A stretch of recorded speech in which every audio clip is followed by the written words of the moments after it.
আসসালামু আলাইকুম ওয়া রাহমাতুল্লাহি ওয়া বারাকাতুহু। ইন্নাল হামদালিল্লাহি কুল্লা ওয়াসসালাতু ওয়াসসালামু আলা রাসূলিল্লাহ আল্লাযী লা নাবিয়্যা বা'দা ওয়া আলা আলিহি ওয়া সাহবিহি আম্মা বা'দ। লাব্বাইক আল্লাহুম্মা লাব্বাইক লাব্বাইক লা শারীকা লাক লাব্বাইক ইন্নাল হামদা ওয়ান নি'মাতা লাকা ওয়াল মুলক লা শারীকা লাক। আল্লাহু আকবার আল্লাহু আকবার লা ইলাহা ইল্লাল্লাহু আল্লাহু আকবার ওয়ালিল্লাহিল হামদ।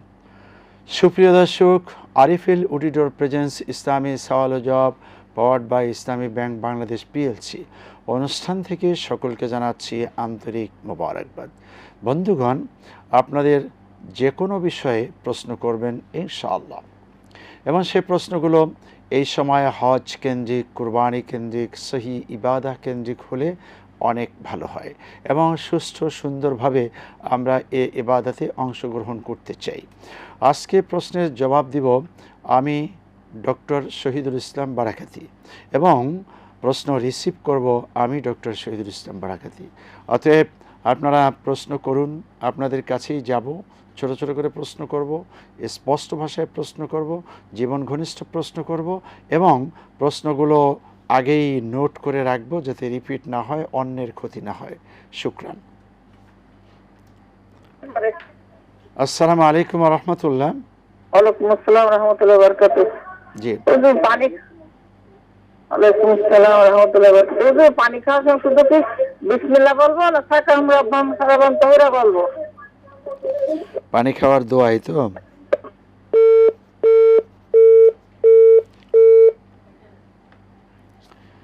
বোন জানতে চেয়েছেন পানি খাওয়ার সময় বিসমিল্লাহির রহমানির রহিম বলবেন নাকি ওয়াসাকাহুম রব্বুহুম শারাবান তাহুরা এটা বলবেন?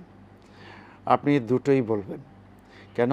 যে কোনো ভালো কাজের প্রথমে হলো বিসমিল্লাহির রহমানির রহিম, এরপরে পানি খাওয়ার, খাবার খাওয়ার, পথ চলার, মসজিদে প্রবেশ করার, বাথরুমে যাওয়ার, ঘুমাবার যে আলাদা আলাদা দোয়া আছে, ঠিক সেই দোয়ার মধ্যে পানি খাওয়ার দোয়া হলো ওয়াসাকাহুম রব্বুহুম শারাবান তাহুরা। আল্লাহ তাদের রব তাদেরকে পান করালেন পবিত্র পানীয়। এই যে কথাটি, এটা কতই না চমৎকার, আর সেটিই বলবো আমরা। শুকরান। আসসালামু আলাইকুম ওয়া রাহমাতুল্লাহ। ওয়ালাইকুম আসসালাম। জি সাহেব, ভালো আছেন? আলহামদুলিল্লাহ। জি জি সাহেব, আমার দুটি প্রশ্ন আছে। প্রথম প্রশ্ন হলো যে এই যে অনেকে আকিকার পশু দিয়ে আকিকার পশু কি নির্ধারিত, নাকি যে পশু দিয়ে কুরবানি করা যায় সে পশু দিয়ে আকিকা হবে, নাকি নির্ধারিত কোনো আকিকার পশু আছে?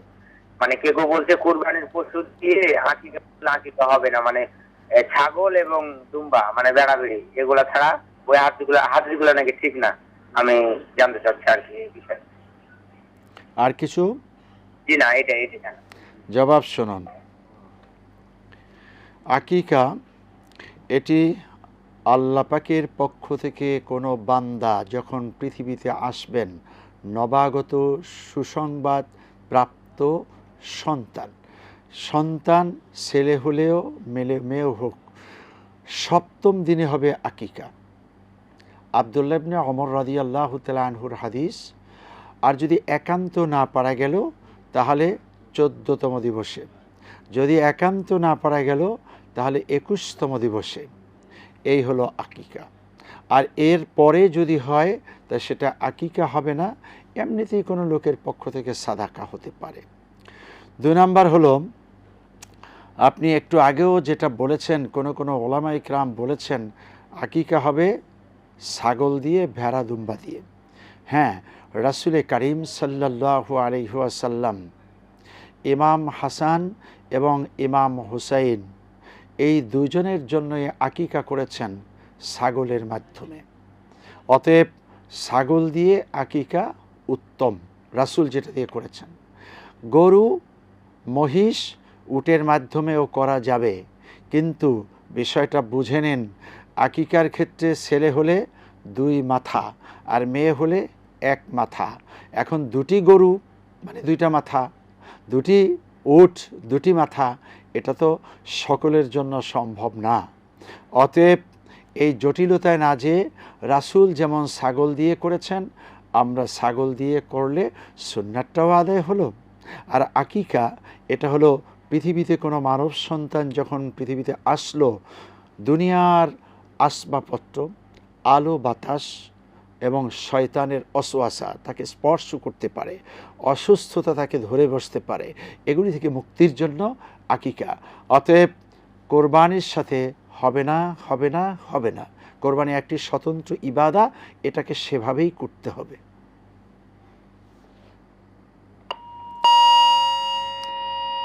দুঃখিত,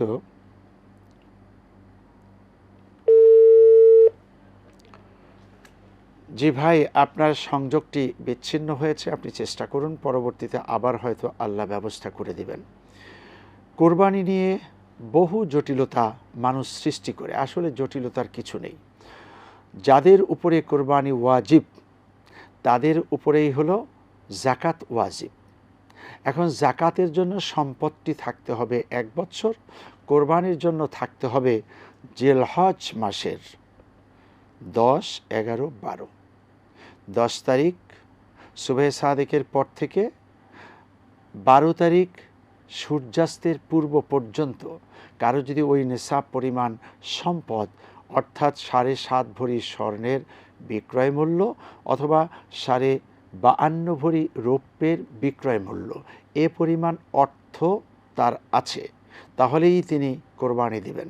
তিনি বড় কিছু করতে না পারেন, তিনি অন্তত একটি ছাগল হলেও তো কোরবানি দিতে পারেন 8, 10, 12, 14, 15 হাজার টাকা দিয়ে।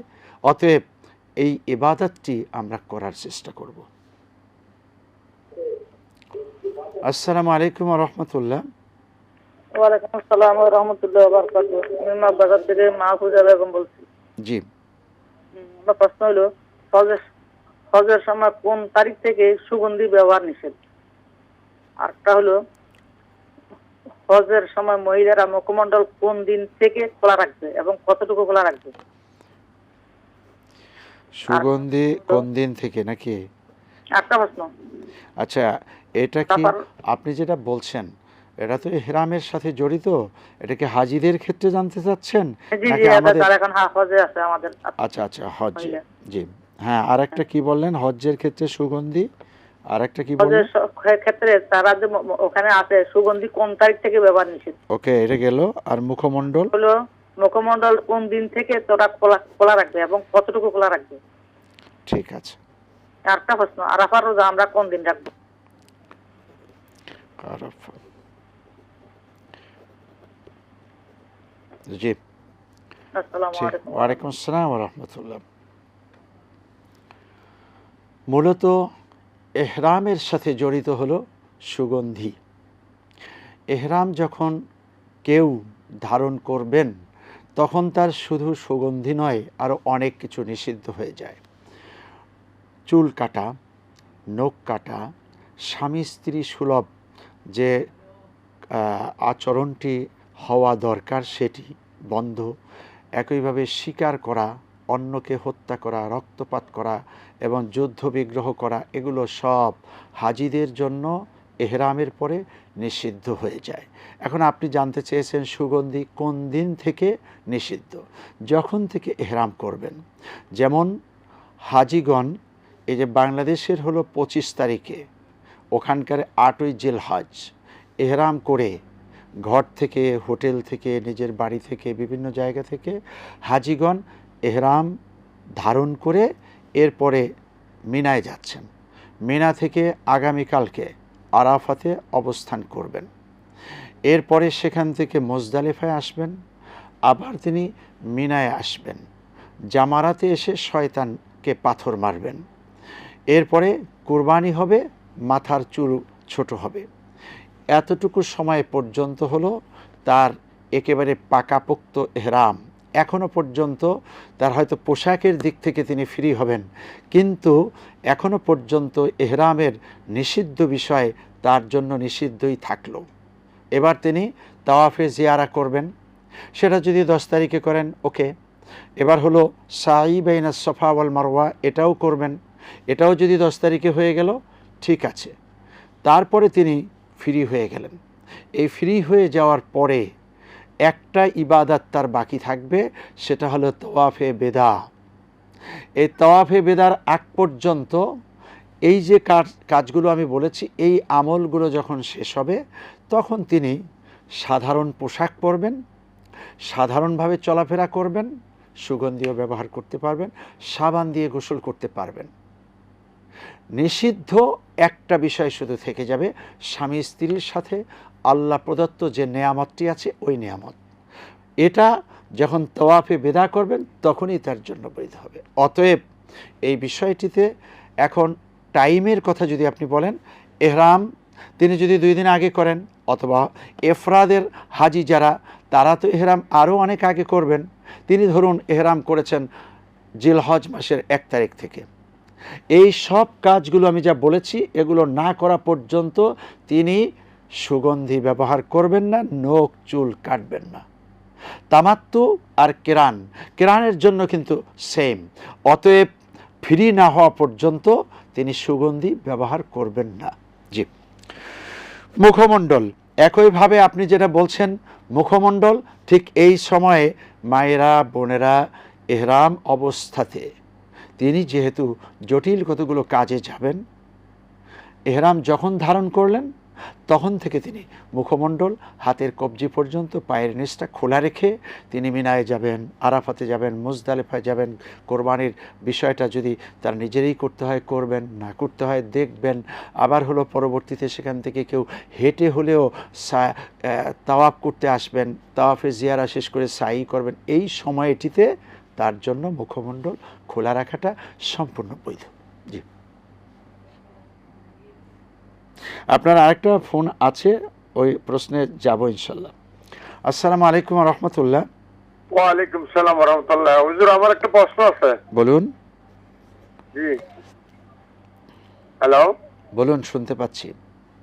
আমার একটা প্রশ্ন আছে। ওই আমার ছেলের শ্বশুর বাড়ি থেকে একটা গরু পাঠাইছে হাদিয়া, হ্যাঁ, ওই গরু দিয়ে কি কোরবানি হবে?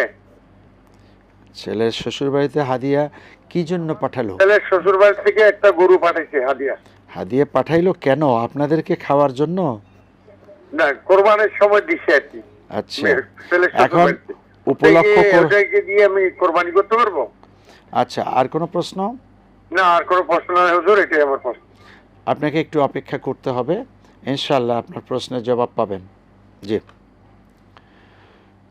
বোনের আর একটা প্রশ্ন ছিল যে সৌমে আরাফার রোজা, এটার জবাব দিব। এ পর্যায়ে একটা বিরতিতে যেতে হচ্ছে। প্রিয় দর্শক, অনুষ্ঠানে এ পর্যায়ে বিরতি, সঙ্গেই থাকুন। আমরা দেখছি আরএফএল অডিটর প্রেজেন্স ইসলামী সওয়াল ও জবাব, powered by Islami bank Bangladesh PLC.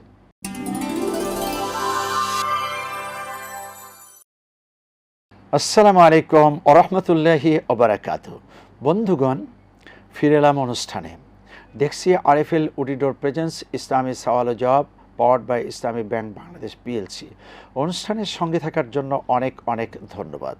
আল্লাহু আকবার, আল্লাহু আকবার, লা ইলাহা ইল্লাল্লাহু, আল্লাহু আকবার, আল্লাহু আকবার, ওয়ালিল্লাহিল হামদ।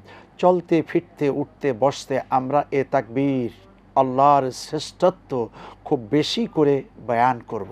আল্লাহ পাক কবুল করুন। জি, বোনের প্রশ্ন আছে, ভাইয়েরও প্রশ্ন আছে, আরেকটা প্রশ্ন অপেক্ষা করছে, নিয়ে নিচ্ছি।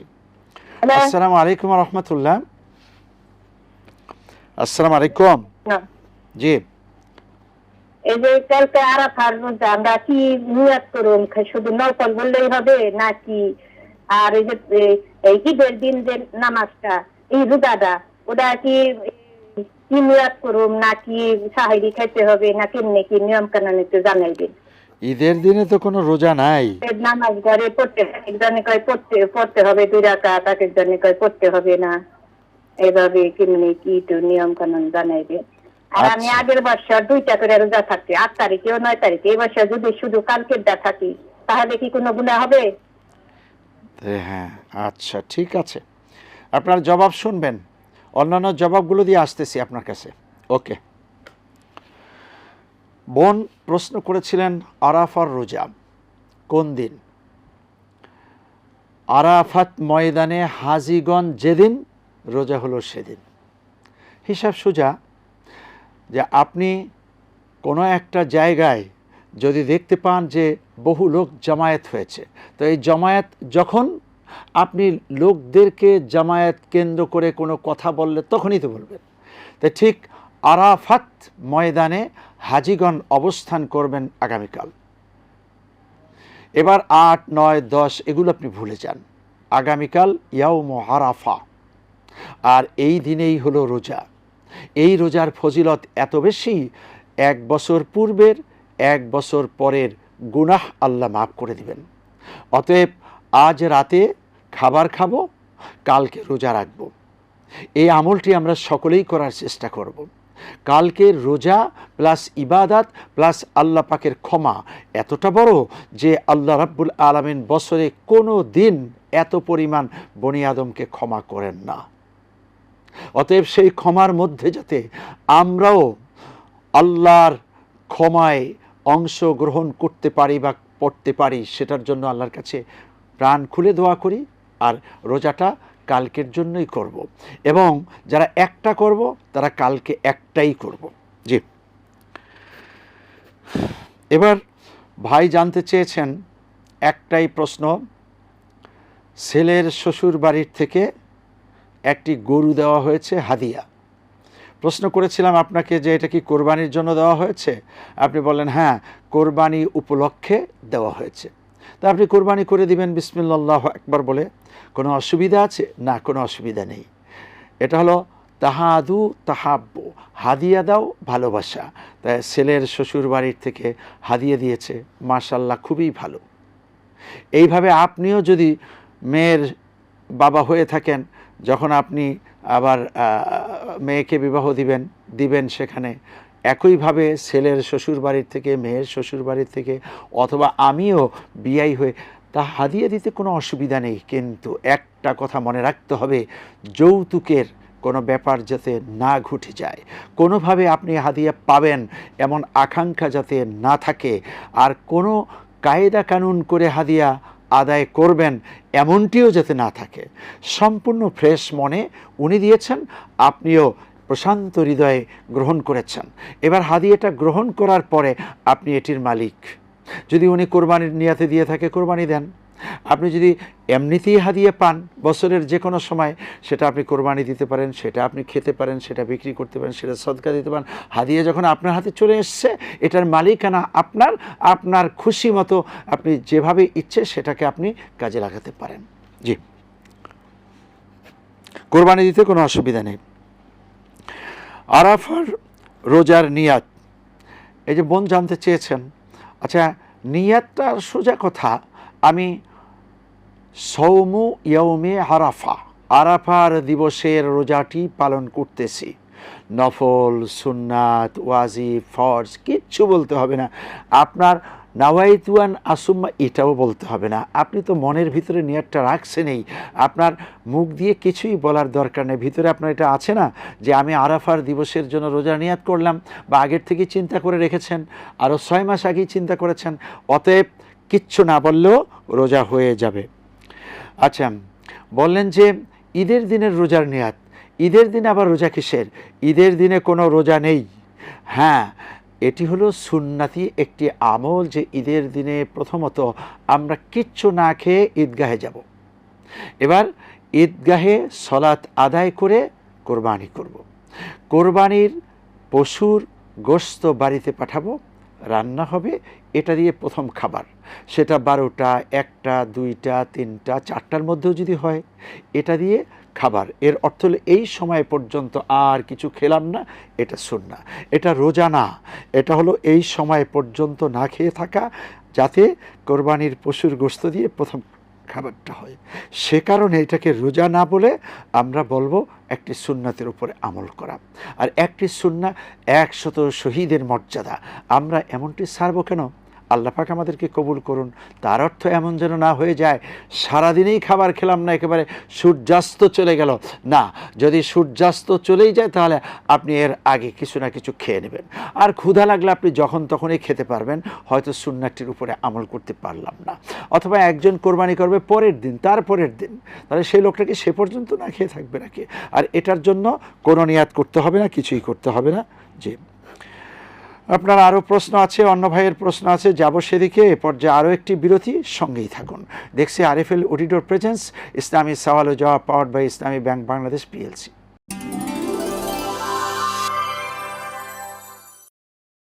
আসসালামু আলাইকুম ওয়া রাহমাতুল্লাহি ওয়া বারাকাতুহু। বন্ধুগণ, বিরতি থেকে ফিরে এলাম অনুষ্ঠানে। আমরা দেখছি আরএফএল অডিটর প্রেজেন্স, ইসলামী সওয়াল ও জবাব, powered by Islami bank Bangladesh PLC. অনুষ্ঠানের সঙ্গে থাকার জন্য অনেক অনেক ধন্যবাদ। আবার পড়ছি, আল্লাহু আকবার, আল্লাহু আকবার, লা ইলাহা ইল্লাল্লাহু, আল্লাহু আকবার, আল্লাহু আকবার, ওয়ালিল্লাহিল হামদ। হযরতে আবু হুরায়রা রাদিয়াল্লাহু তাআলা আনহু এবং আব্দুল্লাহ ইবনে ওমর রাদিয়াল্লাহু তাআলা আনহু জিলহজ মাস আসলেই রাস্তায় হেঁটে হেঁটে জোরে সোরে এ তাকবীর পড়তে থাকতেন। বাজারের কেনার দিয়ে যেতেন, গলিতে গলিতে হাঁটতেন আর এ তাকবীর জোরে জোরে পড়তেন। কারণ কি? কারণ হলো মানুষ এ সময়ে আল্লাহকে ভুলে ব্যবসা বাণিজ্যে অন্যমনস্ক আছে, দুনিয়ার কাজে কর্মে অন্যমনস্ক আছে। তাদেরকে সতর্ক করে দেওয়া, আল্লাহ মহান, আল্লাহ মহান, আল্লাহ সর্বশ্রেষ্ঠ, আল্লাহ সবচাইতে বড়। অতএব এক আল্লাহ সুবহানাহু তাআলা, তার তৌহিদের স্বীকৃতি দিচ্ছি, তিনিই মহান, তিনিই মহান এবং তার জন্য সকল প্রশংসা। এ কথা বললে পরে আল্লাহ খুব খুশি হন। আল্লাহ যখন তার বরত্বের কথা শুনেন, খুশি হন, বান্দাকে মাফ করে দিতে পারেন। অতএব এটি আমরা সকলে মিলে পড়তেই থাকব। আর বাংলাদেশে যেদিন 9ই জিলহজ সকাল হবে, তখন ফজরের সালাতের সালাম ফিরানোর পরেই তাকবীরে তাশরিক, অর্থাৎ আল্লাহু আকবার, আল্লাহু আকবার, এ তাকবীর পড়ব প্রত্যেক সলাতের পরে। নারী পুরুষ কেউ যদি ভুলে যায়, যখন মনে হয় তখনই তাকে পড়তে হবে, 13 তারিখ আসরের পর পর্যন্ত। জি, একজন মা জানতে চেয়েছিলেন যে ঈদের সলাতে নারীরা কিভাবে অংশগ্রহণ করবেন, ঘরে কি হবে না ঘরে হবে না। ঈদগাহে যাবেন, যদি ঈদগাহের ব্যবস্থা না থাকে তাহলে ওই সময় আল্লাহ পাকের ইবাদত বন্দিগি আপনি একা একা করবেন। কোরআন তেলাওয়াত করুন, তাসবিহ পাঠ করুন এবং এই তাকবীর পড়ুন, এভাবে আপনি কাটাবেন। এটার জন্য আবার সুনির্দিষ্ট কোনো নিয়াতের দরকার নেই, আর আপনি জোর জবরদস্তি করে এটা কোনো আদায় করতে যাবেন না। জানতে চেয়েছেন 8 তারিখে রোজা রাখবেন নাকি 9 তারিখ। এটা নিয়ে বাংলাদেশে কিছু উলামা ইকরাম কনফিউশন সৃষ্টি করেন যে 8 তারিখেও রাখবেন, 9 তারিখেও রাখবেন। না, এমন কথা বলবেন না। বলবেন যদি আপনি রেগুলার রোজা রাখেন 8-9টি, তাহলে জিলহজ মাসের 1 তারিখ থেকে 9 তারিখ পর্যন্ত রাখলেন।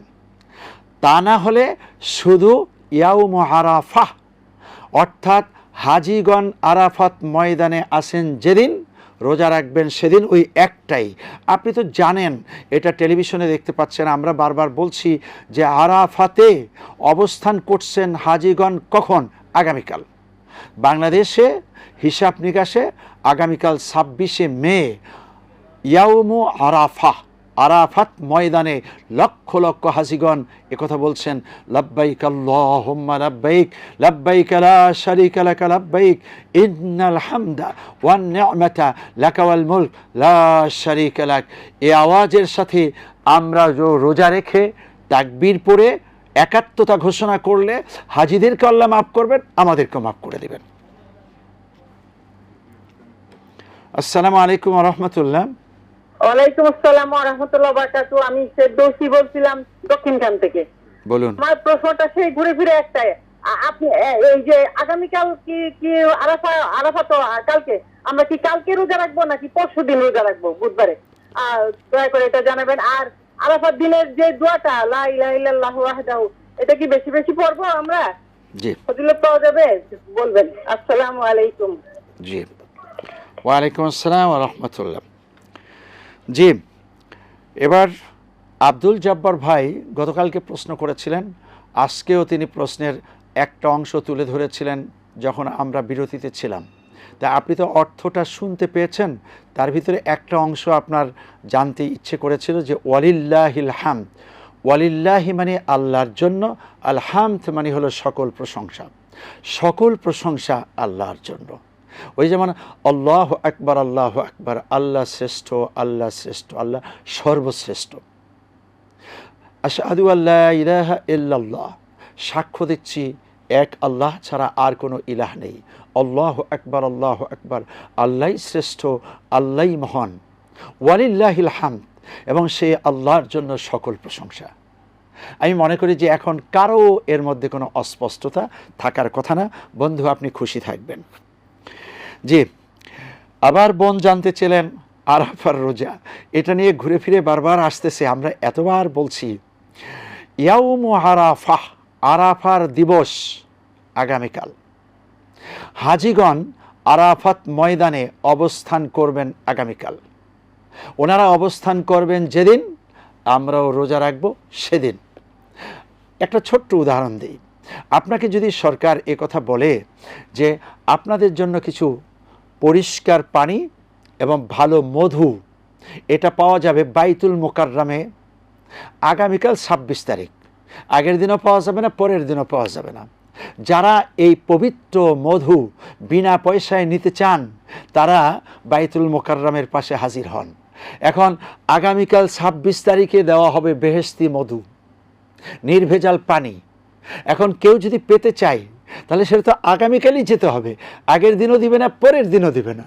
তো এখন আল্লাহ পাক আরাফাত ময়দান যেদিন হাজিগণ হাজির হবেন সেদিনেই জান্নাতের নেয়ামত দিবেন, এত বনি আদমকে ক্ষমা করবেন। রোজাও সেই দিনের জন্য রাখবো, আগের দিন পরের দিনের চিন্তাটাই মাথার থেকে দূর করে দেন। হ্যাঁ, যারা 1 তারিখ থেকে 9 তারিখ পর্যন্ত ধারাবাহিক রোজা রাখার চিন্তা করছি তারা ঠিক আছে।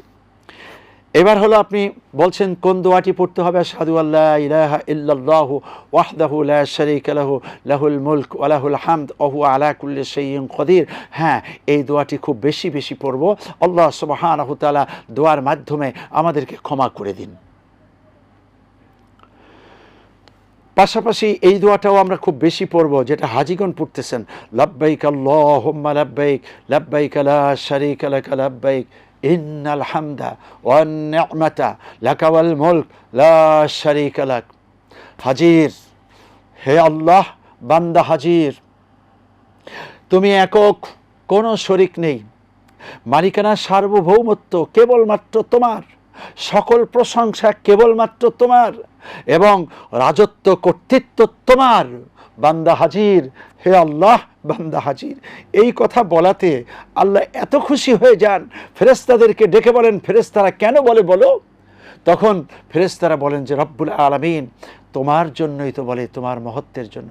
তো ওরা তো আমাকে দেখে না, কয়ে না দেখেও তো তোমাকে এইভাবে বলতেছে। অতএব আল্লাহ বলেন ওরা দেখলো না, জানলো না, তারপরে কাফনের কাপড় পরে একাত্রিত হয়ে কথা বলছে, তোমরা সাক্ষী থাকো, আমি ওদের সকলকে মাফ করে দিলাম। এই যে দেখেন মাপের যে বিরাট ঘোষণা। আর ওই দিন এত মাফ করা হয়, মাপের কারণে শয়তান মনটাকে বেজার করে, চেহারাটাকে কালো করে, মলিন করে এক কর্নারে চুপচাপ বসে থাকে। সারা বছর শয়তানি করেছে, লোকগুলিকে জাহান্নামে পাঠাবে, কিন্তু পারলো না। তো যাই হোক বন্ধুগণ, আল্লাহ রাব্বুল আলামিন আগামীকালকের লাইভ অনুষ্ঠানে আমাদের সাথে থাকার তৌফিক আপনাদের সকলকে দান করুন, এবং আমরা যেন জানতে পারি, মানতে পারি, আমল করতে পারি। আজ তাহলে এ পর্যন্ত। আসসালামু আলাইকুম ওয়া রাহমাতুল্লাহি ওয়া বারাকাতুহু। সুবহানাকাল্লাহুম্মা ওয়া বিহামদিকা আশহাদু আল্লা ইলাহা ইল্লা আনতা আস্তাগফিরুকা ওয়া আতুবু ইলাইক।